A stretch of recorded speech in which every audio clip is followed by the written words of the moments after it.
I'm Elizabeth Lawley, Superintendent of the Dayton Public Schools, and I'd like to welcome you to Straight Talk with Superintendent Lawley. Today, we're talking about the district's strategic plan, and with me as guest are Dr. William Harris, Board President. Welcome, Dr. Harris. Thank you. Glad to be here. Jocelyn Spencer Reinert, Board Vice President. Welcome. Thank you. And Board Member Mohammed Al-Hamdani, who also chairs the District Finance Committee. So today we're going to talk through the process and why a strategic plan is important in the Dayton Public Schools. So I'd like to ask, first of all, Dr. Harris, for you to explain what is the purpose of a strategic plan? The purpose of a strategic plan is to focus an organization in terms of its goals and purposes, to keep it on task. The strategic plan helps to negotiate any items that shouldn't be focused on. It helps us to keep our center, and every organization that wants to succeed ought to have a strategic plan to keep its goals and keep its focus. Okay, thank you. How much input did the public have in creating this strategic plan, Vice President Reinert? Thank you, Dr. Lawley. Before we approached the public, the board really wanted to talk collaboratively with each other.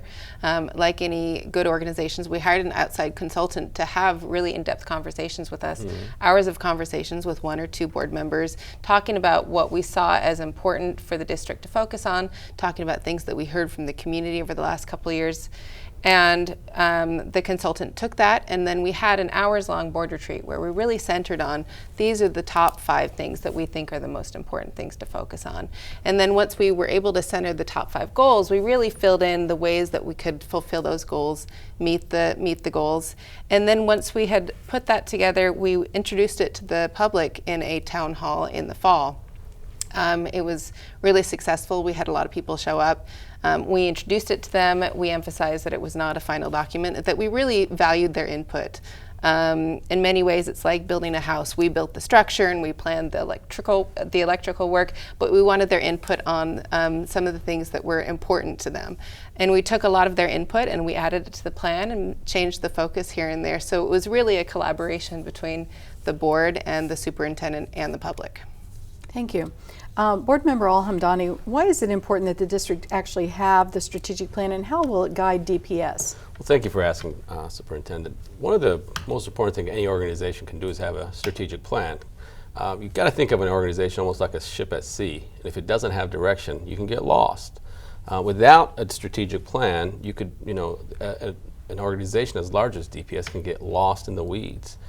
This strategic plan really helps us focus on what's important, how to go about achieving it, because not only does it outline goals, but it also has steps for staff and the board. And we have set out also very achievable goals here with measurable goals, things that we can all take as an organization, as an administration, as a board, as a community, that we can all do together to make sure DPS is successful. One of the things I want to highlight here is we added a lot of things that the community also wanted, right? I mean, a lot of folks in our community talk about equity, and that's a big part of this strategic plan. So I just want to make sure that got to get a little bit of highlight in here. Thank you. No problem. How is this strategic plan different from previous plans in process, in final product, and the information that's shared with the public? Well, I think there is a question as to, there was a plan, a strategic plan in, I believe, 2011. Why would we do it again? And the answer to that is times change, cities change, communities change. We wouldn't want the same strategic plan that we have 80 years ago, just like we wouldn't want to have the same strategic plan that we have 8 years ago. The one in 2011 was really state-focused. It focused on the standards of the state, and we really wanted to take a real deep look at our community and make it centered on Dayton itself and the community, as well as making sure, it's always a good idea to review what your values are and making sure that we're sticking to those, and looking at the like you said, Board Member Al-Hamdani, making sure that our goals are measurable and that they are within the realm of where we are now and where we'd like to be. One of the things that I think is really important about this particular strategic plan is that we've taken the district's requirements that we have in our continuous improvement plan with the State Department. And we've also taken the Dayton Way, which was created by a group of administrators and staff members in the Dayton Public Schools, and it outlines what our expectations are for anyone who works in the Dayton Public Schools, including what the curriculum expectations are, what the customer service expectations are, etc. And I think that's really important to tie all of those pieces and parts together, because then you have one unified plan to create that systemic change or the systemic process that you're looking for inside any kind of organization. So I was very pleased that the board was accepting of that and very willing to work within those parameters to connect all the pieces and parts and make us a unified organization. I think we can all agree that this plan is also designed to be achieved within 3 to 5 years, and that it needs to be updated after that, right? So we got to make sure that whatever board exists in 3 to 5 years from now understands that as well, because we can't just, you know, kind of rely on this plan to guide us in 3 to 5 years from now, because things change. Yes, and that's a very good point. And things change in the state, Yeah. at the state level, right. pretty rapidly. So we have to stay on top of that to make sure that our students are well served. At this point, I'd like to talk about each of the goals, and I'd like to read the goals and then have you respond to some of the goals that have been set by the district. Goal number 1 is all students in grades 1 through 8 will demonstrate at least 1.5 years academic growth as measured by the state or national tests that we give. All students in grades 9 through 12 will earn 1 credit in the 4 core areas per year to be on track for graduation. And by 2021, 80% of all DPS students will meet or exceed the standards in reading and math as measured by the state or national exams. How will improving student achievement in these ways impact the district? I'd like to ask that as a parent. How do you think that change will affect the district overall as a parent viewing that? And both of you have children that are currently in our schools, and you have children that graduated from our schools. So how do you think that will impact? And then I'd like to respond to that as well. Well, it's no secret our kids come to us. Many of our kids come to us developmentally behind. Even at kindergarten, they're about 2 years behind when they get to us. If we don't do anything to close that gap, to help our children, then it hampers them for life. It really does. And we want to make sure that every child that comes through Dayton Public Schools has the opportunity to succeed. And this plan puts the skeleton, or as you said, electrical work in place to make sure that the basic things that need to happen will happen for that child to succeed. I agree. I think having a real eye for the importance of closing the gap, like you said, Board Member Al-Hamdani, when these kids come in, they already come in behind. And we really need to focus on closing the gap and making sure that their educational needs are met. I am heartened by the talk that we have about helping our students meet all the graduation requirements. One of the things that we would like to see is having our graduation rate increase, and making sure that we're focused continually on making sure that we're doing everything we can to give them those tools to do so is a very important step. And you know, Dr. Lawley, we live in such a competitive world now. Our kids need to be able to compete with not just local students, but on a national level. Therefore, it's critical that they not only meet standards, but that they can exceed some of those standards. So I think if we start from the very young, really in preschool, and just trying to separate themselves by giving them those critical habits and difference to make a difference in their lives, I think we would show so much improvement, and it will give them a sense of knowledge and hope. And then they can look to the future. As parents, we can look to the future and say that our children are ready to compete in this global world. And I think that's so critical that we start from there, and we start to close some of those gaps that are present.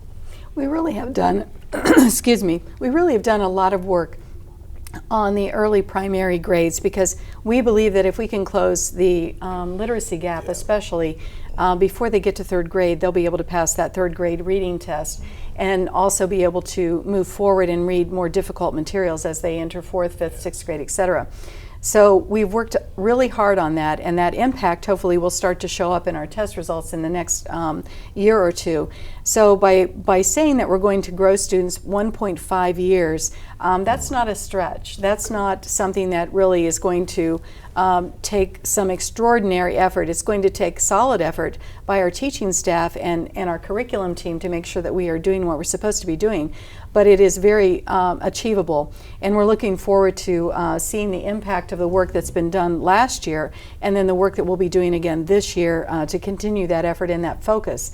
I think that once the test results and once the look of what our report card is changes, I think people will start to understand all the good things that happen in the Dayton Public Schools, because sometimes I believe that the good that we do inside the school district is overshadowed by a report card, by a single grade. And I think once we start to achieve this particular goal, not only will our students benefit extremely, but our district and our city, I think, will also benefit, because the impression of what Dayton Public Schools stands for will be different. So I'm looking forward to that opportunity to see that happen in the next couple of years. I like too, Dr. Lawley, and board members, I like the fact that we're looking now holistically at a child and a student instead of focusing on one particular area.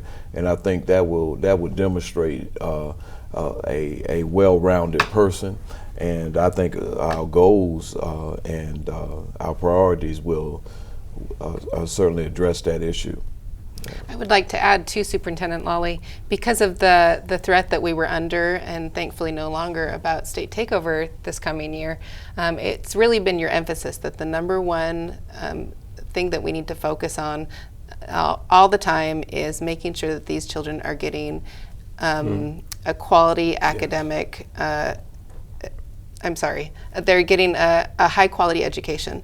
And you've done a really good job in looking at the classrooms, looking at the buildings, making sure that there might be fun activities that the kids have had in previous years, but really focusing on what time are they spending in the classroom? What are we doing to further their academic focus? How are we meeting their academic needs? And really making sure that the teachers know and that the buildings know that we need to focus, number one, on giving these kids a high quality education. And I commend you for doing that. Oh, thank you. Thanks. It's been a team effort to assure that, just as it's been a team effort to increase our College Credit Plus enrollment.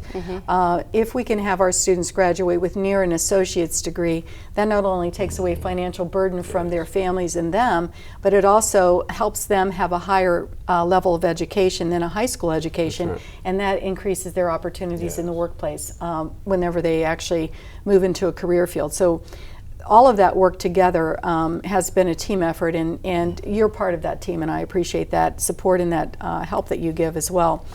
Moving on to goal number 2, by 2021, DPS will achieve a 5% increase in staff and student attendance and a 5% decrease in behavioral referrals, with a 1 to 2% annual incremental change as measured annually by district-wide attendance and behavioral data. In thinking about that, what impact will improving student and staff attendance have, Dr. Harris, and how will this goal be supported by the district's attendance campaign? Well, as you well know, attendance is critical. If a student is not in school and not in class, then that student is subject to be behind and eventually possibly not graduate on time, and a whole lot of things. It's like a rippling effect. So it's critical that our students are in school, and I think to decrease that emphasis on missing school, we have a plan that we think will give them the emphasis to come to school. We have activities, extracurricular activities now that are taking place that give kids that sense of, I want to be here, and I think that's critical for an organization of ours. And we also have an opportunity now. We have busing to make sure that our students are at school, and we're very excited about that opportunity that we will have for our students this year. And we're so hopeful that RTA collaborative that we've worked on as a board and as a district will help our high school students not only be able to get to school and attend school on time, but also those that want to participate in the extracurricular activities, they'll have the opportunity to have transportation home by RTA passes that the board's providing. So we're very hopeful about that and that change in the attendance that we anticipate. And Dr. Lally and Dr. Harris, that goal also applies to our staff as well, right? I want to make sure we highlight that. We're worked very hard with our labor unions and our folks with our teachers' unions to make sure that their goals are aligned with our goals when it comes to attendance. I want to thank Dr. Lally for her work on that to ensure that our attendance when it comes to staff goes up, because if a student shows up to class and there are no teachers to teach them, then it's the same issue at that point. They're not learning anything. So thank you for the work that you're doing on that. And that's very true. We are working very diligently to make sure that everyone who serves students every day is in school and on time as well. Board Member Reinert, Vice President Reinert, what specific steps will be taken to decrease behavioral referrals? And will the standards for certain disciplinary actions, such as suspension, change in any way? Yes, so as a member of the policy committee, we meet regularly to oversee board policy, to take changes legislatively from the State House so that we can incorporate them into our district. And it's also one of the things that we hear members of the public talk about quite a bit. There's a recognition that any suspensions, K through 3, are probably unnecessary, and that means that we need to address the way that teachers are taught how to de-escalate. And it's always a good thing for continuous professional development to have that for teachers, so that they can renew their understanding of how to work with children so that they don't have suspensions, but also recognition that many suspensions hit disproportionate segments of the population. Our students, our boys who are black, tend to get suspended at much, much higher rates, even though their behavior is not any different from their peers. And we want to make sure that in the equity piece that we talk about all the time, making sure that we're striving to give every single child in this district a high quality education, that we're looking at our implicit biases and trying to address them. And one of those key components is actually addressing the policy. There was some legislation passed in the State House earlier this year, and we adopted it as the district. And it's that in 3 years, we will phase out entirely all K through 3 suspensions. We were given a timeline, and we adopted it quite happily. And so that every year we will reduce it by a certain amount. So in 3 years, we should no longer have any K through 3 suspensions. And alongside that comes with greater professional development in implicit bias training for our teachers, and giving them the tools in the classroom so that they can work well with the children and address their needs so that they can get a high quality education. And a couple of the things that the district has implemented with the support of the Board of Education, we put in place last year part-time media specialists who work in our elementary libraries, but also part of the time they also run an in-school suspension room, which helps support the idea that students who need to have a 15-minute time out have a place to go, and they'll be monitored. They'll go with their classwork, they're monitored there, and they're in a safe environment while they cool down. At the high school and middle school levels, we hired full-time in-school suspension personnel to cut down on some of those suspensions that put students out on the street and cause additional lack of learning time in the buildings. So we have those people in place, and they actually work with the students on whatever work they're actually missing. We also have implemented, are beginning to implement, a CHAMPS program, which is a series of strategies that will support our PSC, our Positive School Climate program, that's been in place in the district for many years. And the CHAMPS model is from Safe and Civil Schools, and it actually has a lot of strategies about having conversation with students, setting those expectations for how I behave during a particular activity that's happening in my classroom, and what the expected outcome should be and how I participate. So we're looking forward to seeing those results from that as well, in the hopes to reduce those behavioral referrals and those discipline issues that often pop up inside that classroom. Goal number 3, the district will work to create an excellent organization using a variety of strategies as measured by 85% approval rating on community and school-based annual surveys. As you know, we are constantly surveying. We survey our staff, we survey our students, we survey our community, and probably we'll be getting ready to do an additional survey of the entire community, not just our parent community, but the entire community soon, because it's time to actually take a pulse again on what the community is thinking and believing about the school system. So with that in mind, Board Member Al-Hamdani, what specific steps might be taken to turn DPS into a more excellent organization? Well, that's a great question. I think we're taking those steps right now in this room, right? I mean, if you look at us, we're all speaking the same language, which is something that's important for any organization, to have your leadership all talking about the same things. And that's not because we all think the same way, but it sends the message that we're all working towards the same goals. We don't have the data just yet, right? I mean, this is our first year and this will be our base year. Hopefully 3 years from now we can meet that 85% goal. Until then, we have to continue to work towards continuous improvement. And one of our priorities is to focus on organizational excellence. Well, how do you do that? So we set out a strategic plan that sets the vision, the mission, and the direction of our district. One of the things I'd learned when I was, running for a school board is we're all a product of educational theories, and that is true. When we were going through school, there was a popular education theory back then. When you were going through school, there was another popular theory, and today there's other theories. And this is why a strategic plan is important, because it says no matter what theory you're using, it has to meet the strategic plan. So one of the things we've done on the board, and I want to thank Dr. Lally again, your team does an excellent job on this. Whenever somebody's presenting to us from the district on something new, we always ask that question, well, how does that fit within our strategic plan? That creates the vision and mission for the whole district, and that way we're not playing tug of war against each other, we're all pulling in the same direction. One of the things that part of this goal is also to make sure we're financially responsible. We've taken, Dr. Harris and I are on the finance committee. We've taken some extraordinary steps this year by investing in things that really meets the goals of this plan. For example, Dr. Harris discussed the bring back of busing for our high school students. That was a big investment for us. But one of the biggest investment I think went towards many of these goals was investing in our teachers and increased salary for our teachers and specific other positions as well in the administration. But we also did something that was near and dear to the community, and you heard it a lot in the community when you went out, which is we invested in behavioral health.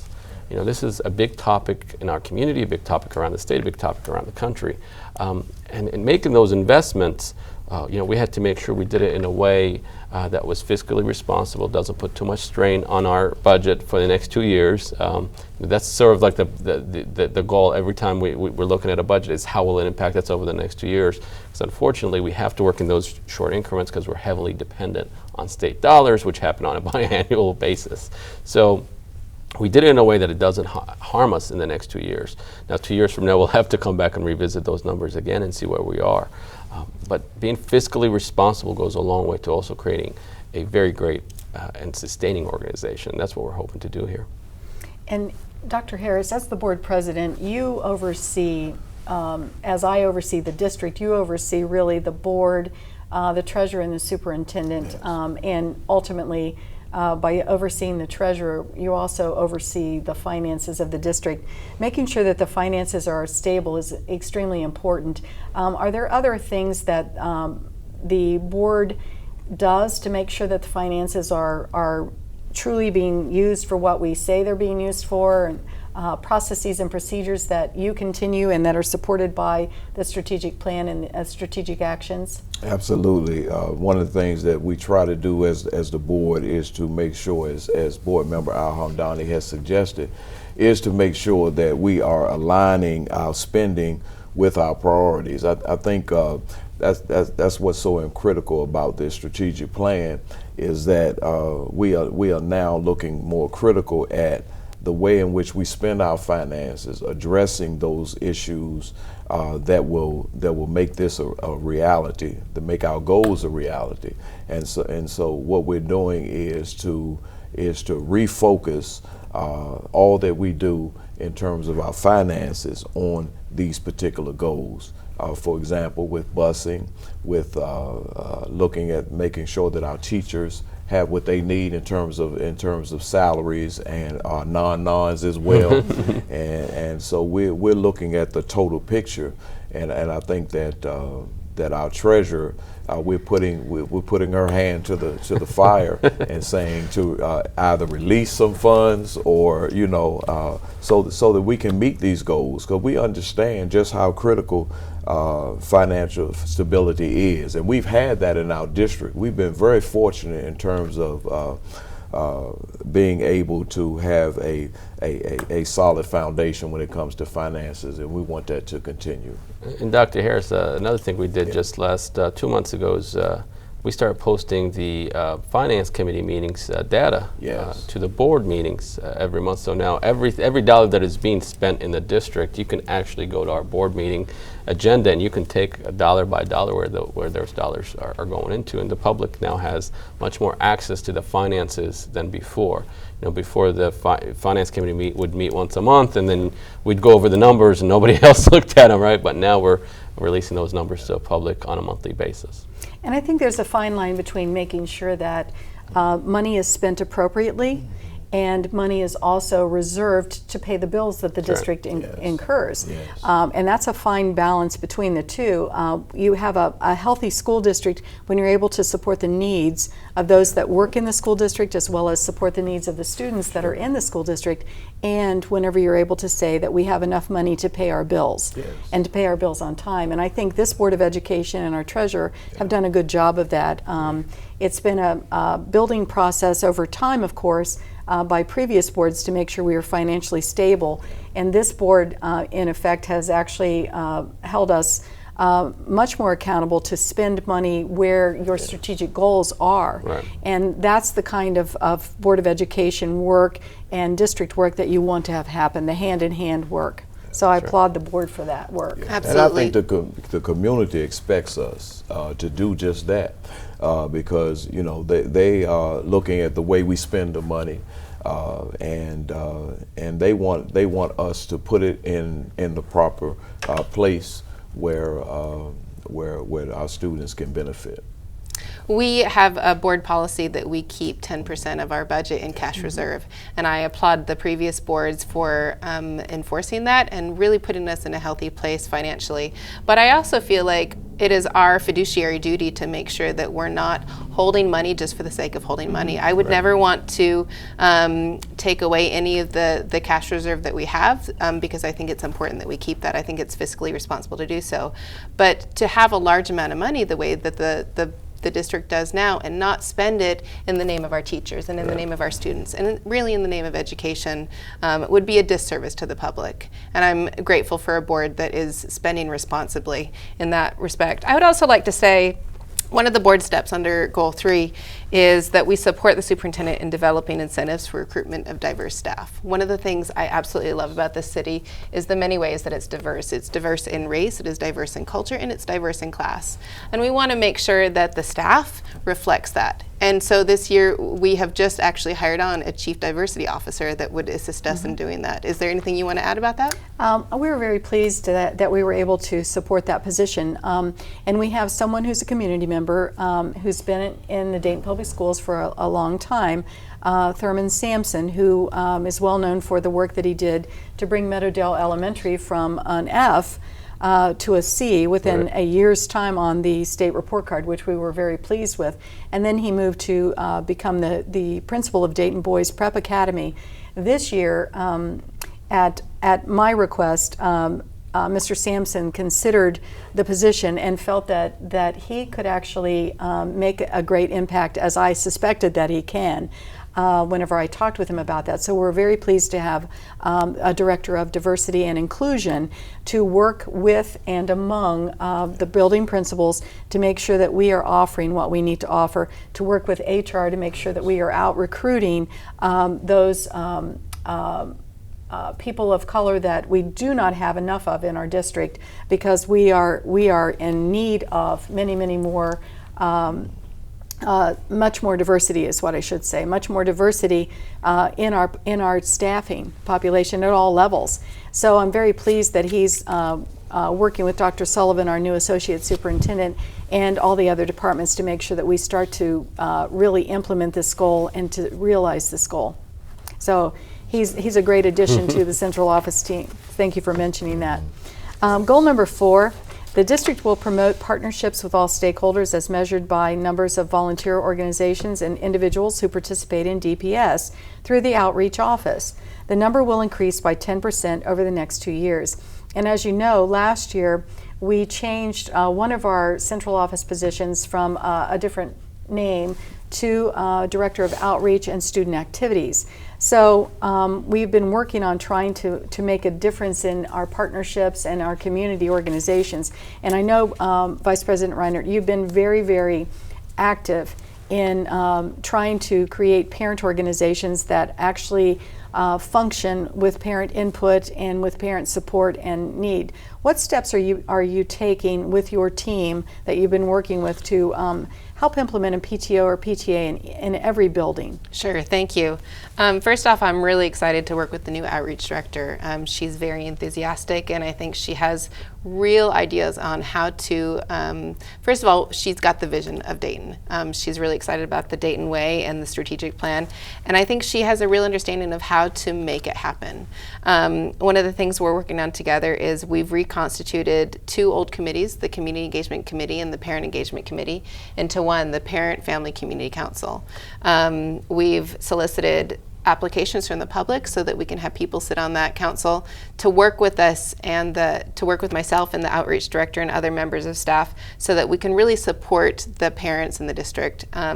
So we have put together a new council, and our number 1 goal of this first year is to make sure that we're doing everything we can to help establish new PTOs in every school or the existing PTOs in every school. It comes as a surprise when I tell people that we don't have PTOs in every school. And I think unless you've actually worked on one, I've co-chaired one, it is a lot of work.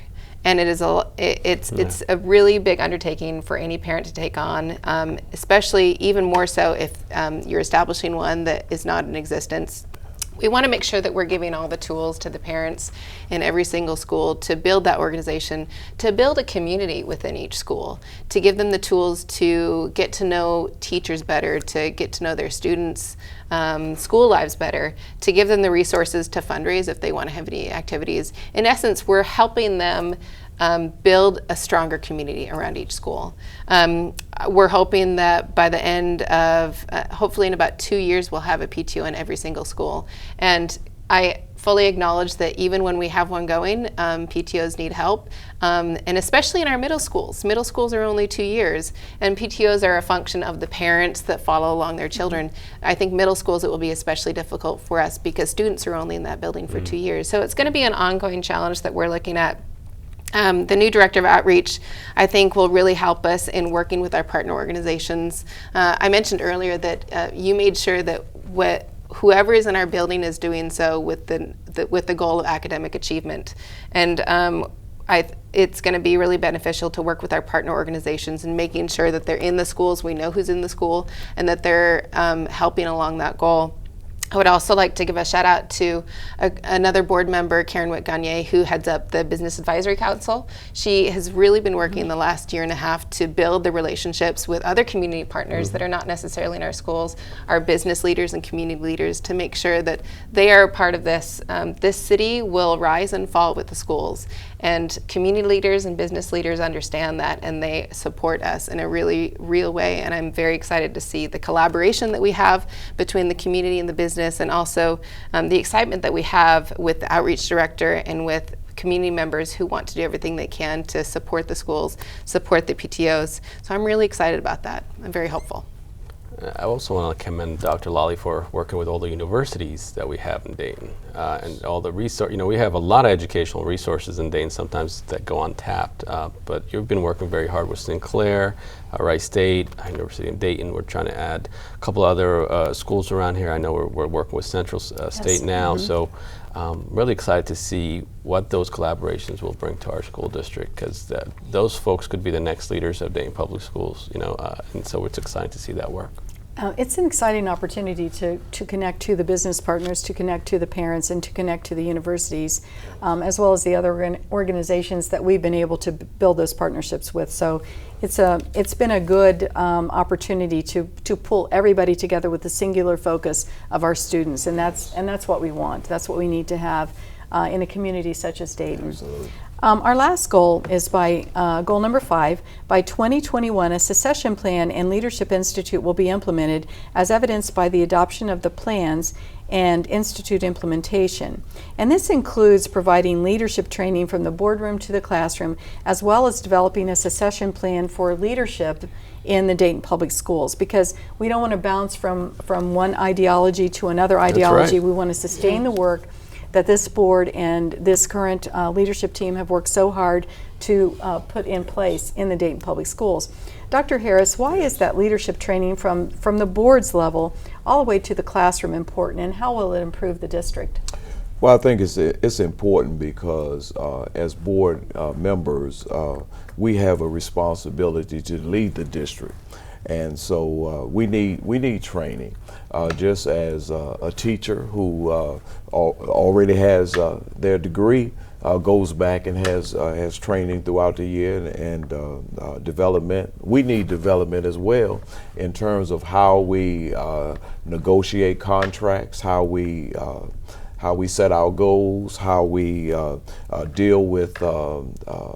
This is a large district, so it's critical for us to have that training from the board. And of course, this is outside of the activities that we already perform, but it will strengthen us as a group to show that we have not just we're on the same focus as we've talked about.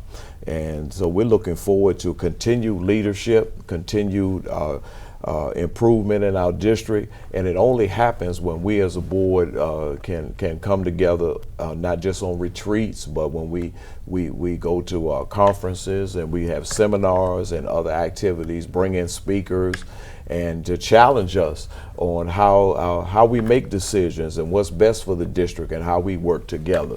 So I think we're looking forward to those opportunities. I know whenever you talk about a succession plan, sometimes it just brings chills to people because they don't want to deal with the reality that time moves on, and you want your vision to continue. You want your work to improve as new leadership comes on, and we are certainly excited about the great work that is taking place in Dayton Public under your leadership, Dr. Lolly. But we recognize as well that you have over 40 years of experience, and you're not going to be here always. And so I think that's really visionary to look toward the future, and we're doing just that in all areas of the district, because we know that we must remain relevant in this time, and we must prepare our students for this changing culture and technological world that we live in today, so that we've got to stay abreast on new initiatives, and we've got to stay abreast of new technology.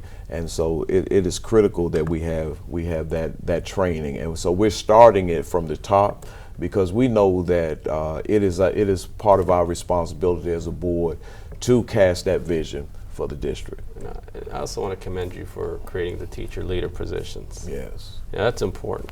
So we have to start growing our own leaders. As you know, you said the word competition earlier. Well, the competition exists in hiring as well. You know, we're all hiring and fighting for the same teachers, same administrators.